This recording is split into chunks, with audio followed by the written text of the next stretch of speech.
은혜로우신 하나님 아버지 감사합니다. 오늘도 주의 제단에 나와 주님 앞에 지혜를 간구합니다. 주님의 지혜로 오늘도 승리하며 살게 하여 주시옵소서. 주님의 말씀을 듣는 귀가 되게 하시고 마음의 심령밭에 주님의 말씀 심기어줘서 주의 말씀 따라 순종하며 주의 길 진리의 길 바르게 걸어가는 필그림 오는 가족들 되게 하여 주시옵소서.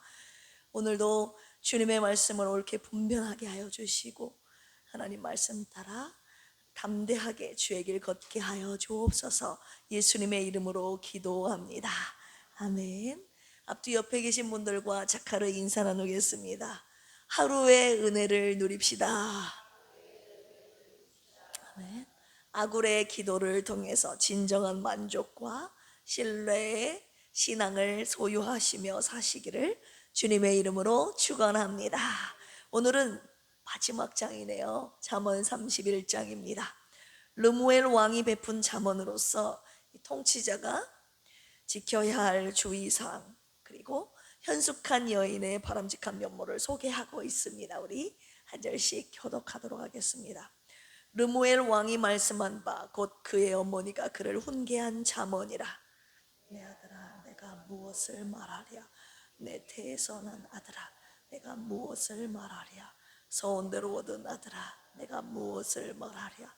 내 힘을 여자들에게 쓰지 말며 왕들을 멸망시키는 일을 행하지 말지어다. 르무엘아 포도주를 마시는 것이 왕들에게 마땅하지 아니하고 왕들에게 마땅하지 아니하며 독주를 찾는 것이 주권자들에게 마땅하지 않도다. 술을 마시다가 법을 잊어버리고 모든 공고한 자들의 송사를 굽게 할까 두려우니라. 죽게 된 자에게 포도주는 마음에 근심하는 자에게 줄지어다. 그는 마시고 자기의 빈궁한 것을 잊어버리겠고 다시 자기의 고통을 기억하지 아니하리라. 너는 말 못하는 자와 모든 고독한 자의 송사를 위하여 입을 열지니라. 너는 입을 열어 공의로 재판하여 곤고한 자와 궁핍한 자를 신원할지니라. 누가 현숙한 여인을 찾아왔겠느냐. 그의 값은 진주보다 더하니라. 그런 자의 남편의 마음은 그를 믿나니 산업이 핍절하지 아니하겠으며 그런 자는 살아있는 동안에 그의 남편에게 선을 행하고 악을 행하지 아니하느니라. 그는 양털과 삼을 구하여 부지런히 손으로 일하며 상인의 배와 같아서 먼 데서 양식을 가져오며 밤이 새기 전에 일어나서 자기 집안 사람들에게 음식을 나누어 주며 여종들에게 일을 정하여 맡기며 밭을 살펴보고 사며 자기의 손으로 번 것을 가지고 포도원을 일구며 힘있게 허리를 묶으며 자기의 팔을 강하게 하며 자기의 장사가 잘 되는 줄을 깨닫고 밤에 등불을 끄지 아니하며 손으로 손뭉치를 들고 손가락으로 가락을 잡으며 공고한 자에게 손을 펴며 궁핍한 자를 위하여 손을 내밀며 자기 집 사람들은 다 홍색 옷을 입었으므로 눈이 와도 그는 자기 집 사람들을 위하여 염려하지 아니하며 그는 자기를 위하여 아름다운 이불을 치우며 세마포와 자색 옷을 입으며 그의 남편은 그 땅의 장로들과 함께 성문에 앉으며 사람들의 인정을 받으며 그는 배로 옷을 지어 팔며 띠를 만들어 상인들에게 맡기며 능력과 존귀로 옷을 삼고 후의를 웃으며 입을 열어 지혜를 베풀며 그의 혀로 인애의 법을 말하며 자기의 집안일을 보살피고 게을리 얻은 양식을 먹지 아니하나니 그의 자식들은 일어나 감사하며 그의 남편은 칭찬하기를 덕행 있는 여자가 많으나 그대는 모든 여자보다 뛰어나다 하느니라. 거짓되고 아름다운 것도 헛되나 오직 여호와를 경외하는 여자는 칭찬을 받을 것이. 같이 읽을까요? 그 손의 열매가 그에게로 돌아갈 것이요 그 행한 일로 말미암아 성문에서 칭찬을 받으리라. 아멘. 잠언의 마지막 장입니다. 1절에서 9절까지 보시면 르무엘이라는 왕에게 그의 어머니가 남긴 훈계입니다. 잠언 전체에서 이 어머니가 홀로 입을 여는 유일한 자리입니다. 내용은 두 가지예요. 3절에 보시면 네 힘을 여자들에게 쏟지 말라. 그리고 4절에서 5절 보시면 이 왕은 술에 취해서는 안 된다라고 말하고 있죠. 힘을 가진 자가 가장 쉽게 무너지는 지금 두 가지 지점을 짚고 있는 것입니다. 그런데 이 훈계가 말하는 최종 목적지는 따로 있는데요. 우리 8절에서 9절 같이 한번 읽어보겠습니다. 시작. 너는 말 못하는 자와 모든 고독한 자의 송사를 위하여 입을 열지니라. 너는 입을 열어 공의로 재판하여 곤고한 자와 궁핍한 자를 신원할지니라. 아멘. 왕에게 주어진 힘은 결국 약자를 위해서 쓰라고 준 것이었음을 알 수 있죠. 두 번째 부분 10절에서 29절에는요, 이번에는 한 여인의 하루가 22절짜리 시로 그려지고 있습니다. 히브리어 알파벳 22개의 순서를 따라 한 글자 한 글자씩 써내려간, 제가 예전에 설명해 드렸죠, 아크로스틱 시라고. 처음부터 끝까지 빠짐없이 이 형식 자체가 말해주고 있습니다. 이 여인의 지혜는 어느 삶의 한 구석이 아니라 하루 전체에 스며들어 있다는 거예요. 15절 보시면 새벽에 일어나서 가족을 먹입니다. 16절에 보시면 밭을 사서 포도원을 일구고, 24절 보시면 손으로 일해 옷감을 팔고, 그 다음 20절 보시면 그러면서도 가난한 자에게 손을 펴고, 26절 보시면 입을 열면 지혜와 인내의 말이 나오고, 28절 보시면 자녀는 일어나 그를 축복하고 남편은 그를 칭찬한다, 이렇게 표현되어 있죠. 22절 동안 이렇게 흠 잡을 데 없는 초상을 그려놓고 이 저자가 마지막에 뭐라고 마무리합니까? 여기서 오늘 우리가 묵상해야 될 9절 30절이 온 것입니다. 오늘 말씀의 묵상 포인트이자 제목은요, 고운 것에 속지 말고 여호와를 경외하라입니다. 할렐루야. 우리 30절 읽어보겠습니다. 시작. 고운 것도 거짓되고 아름다운 것도 헛되나 오직 여호와를 경외하는 여자는 칭찬을 받을 것이라. 아멘. 이 구절이 결정적인 이유가 있습니다. 이 22절 내내 나열된 그 많은 여자의 행위 있죠. 노동, 지혜, 자선, 존엄, 그 모든 것의 원인을 이제서야 밝히고 있기 때문인데요, 저자는 이 여인이 부지런하고 유능해서라고 이렇게 결론을 내리지 않아요. 그 모든 것의 원인을 뭐라고 말하고 있습니까? 하나님을 경외해서라고 말하고 있어요. 여기서 고운 것, hen이라는 단어가 쓰였는데 매력, 호감이라는 뜻입니다. 남에게 좋게 보이려고 애써서 빚어내는 인상을 뜻하는 단어인데요, 그 고운 것이 나의 노력이 다 지금 거짓되다라고 표현하고 있죠. 속임, 가짜, 한마디로 사람을 착각하게 만드는 거예요. 그렇게 애써서 노력할 필요 없다, 잘 보이려고 애쓰지 마라 라고 말하고 있는 것이죠. 아름다운 것도 헛되다라고 말하고 있죠. 이 헛되다라는 헤벨이라는 단어, 전도서를 관통하는 그 단어입니다. 안개와 같다는 거예요. 손에 잡히지 않는 것. 인간이 아무리 잡으려고 애쓰지만 우리의 손에 잡히지 않는 것이 아름다운 것임을 말하고 있는데요, 이 잠언의 마지막 자리에서 이 전도서의 단어가 나온다는 것은 이제 앞으로 전도서가 이어진다는 것을 우리가 또 짐작해 볼 수 있죠. 붙잡으려고 해도 붙잡히지 않는 게 이 외모라는, 겉으로 보여지는 것이라는 선언이라고 볼 수 있습니다. 그런데 이 단호한 부정 뒤에 저자는 딱 하나만 남겨두죠. 어떤 말이요? 하나님을 경외하는 여자. 할렐루야. 이 문장은 우리가 처음에 시작했던 1장 7절에 뭐라고 말합니까? 여호와를 경외하는 것이 지식의 근본이라 라고 1장에서 그렇게 선언했잖아요. 이 말과 정확하게 같은 말을 지금 맨 마지막 장에서도 하고 있다는 것에 주목해야 됩니다. 잠언이 지금 하나님을 경외하는 이 욕구로 열리고 이 욕구로 지금 닫히고 있다는 것을 우리가 알 수 있죠. 잠언 31장, 아니 잠언 전체가 결국 이 한 문장으로 수렴된다는 것을 알 수 있습니다. 왜 이 말씀을 저와 여러분들에게 주셨을까요? 우리도 매일 이 질문 앞에 서 있기 때문입니다. 사진 뭔가 한 장을 내가 인터넷에 오픈 방에 올릴 때, 핸드폰에 올리기 전에 그것이 잘 나왔는지를 우리가 계속 확인하고 또 확인하고 10번을 고치지 않습니까? 그리고 점점 매일마다 늙어가는 얼굴 앞에서 한숨을 쉬는 저와 여러분들 아닙니까?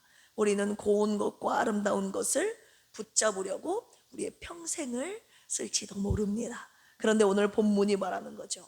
그거는 아무리 너희들이 잡으려고 해도 손에 잡히지 않는 안개와 같은 것이다. 헛되다, 거짓되다 라고 말하고 있어요. 우리 장례식장에 가보시면 누구도 이렇게 말하지 않아요. 어떻게 해요? 야, 이분 피부가 참 고왔었지. 우리가 장례식장에서 그렇게 말하지 않습니다. 사람들이 하는 말은 늘 같죠. 이 사람 참 진실했어. 이 사람 정말 좋은 사람이었지. 한 사람의 생이 끝나는 자리에서 평생 우리를 사로잡았던 그 고운 것은요, 아무도 기억하지 않습니다. 저와 여러분들의 남는 것은, 사람들에게 남는 것은 늘 다른 것이었죠. 그 사람의 됨됨이, 그 사람의 성품, 그 사람의 신앙, 이런 것들이 남겨지잖아요. 이것은 오늘 이 말씀은 도덕적인 훈계가 아닙니다.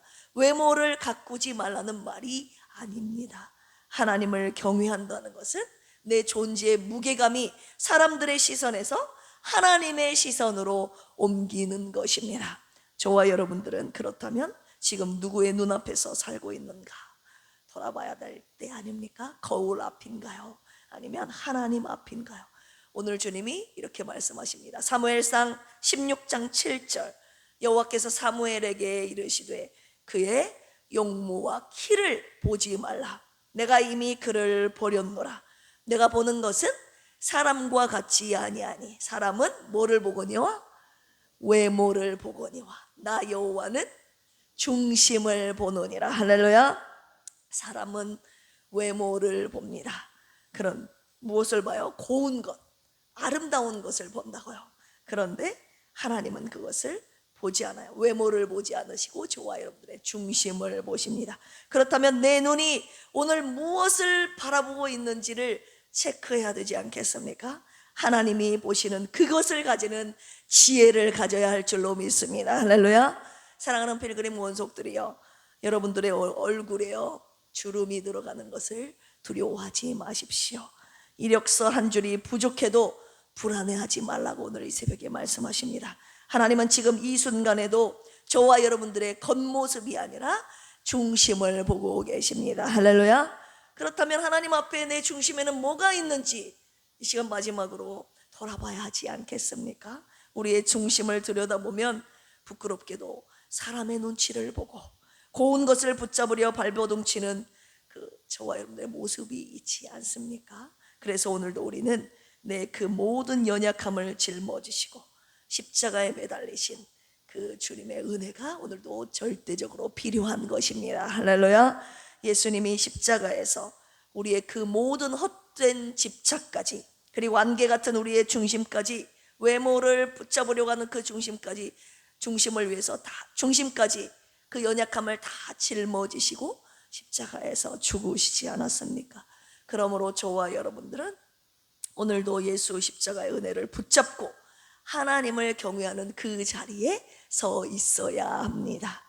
여러분, 오늘부터 다시 시작하면 돼요. 어제까지 사람 눈치 보며 살았어도 오늘 아침 거울 앞에서 새벽에 나오면서 거울 안 보시고 오신 분 계십니까? 거울 다 한 번씩 보시죠. 오늘 아침 거울 앞에서 또 한숨을 쉬었어도 여러분 상관없습니다. 십자가가 이미 그 모든 것을 짊어졌기 때문에 저와 여러분들은 지금 이 순간부터 하나님을 경외하는 그 자리에 하나님 앞에 서 있으면 됩니다. 고운 것은 사라져도 십자가의 은혜는 영원히 사라지지 않습니다. 할렐루야. 오늘도 십자가의 그 은혜를 붙잡고 하나님을 경외하는 그 자리에 서 있기를, 아니요, 항상 하나님을 경외하는 그 자리에 서 있는 우리 필그림 온 가족들 되시기를 주님의 이름으로 축원합니다. 내일부터 이제 묵상하게 되는 전도서를 통해 이제 전도자의 지혜를 우리가 또 얻게 될 것입니다. 역시 하나님을 경외하는 것이 지혜의 근본임을 우리는 깨닫게 될 것입니다. 함께 기도하시겠습니다. 주님, 오늘도 거울 앞에서 서성이던 우리를 용서하여 주옵소서. 사람의 눈이 아니라 주님의 눈앞에 서게 하여 주옵소서. 우리의 고운 것이 아니라 주님의 십자가를 보게 하시고 그 은혜로 오늘도 주님을 경외하며 살아가게 하옵소서.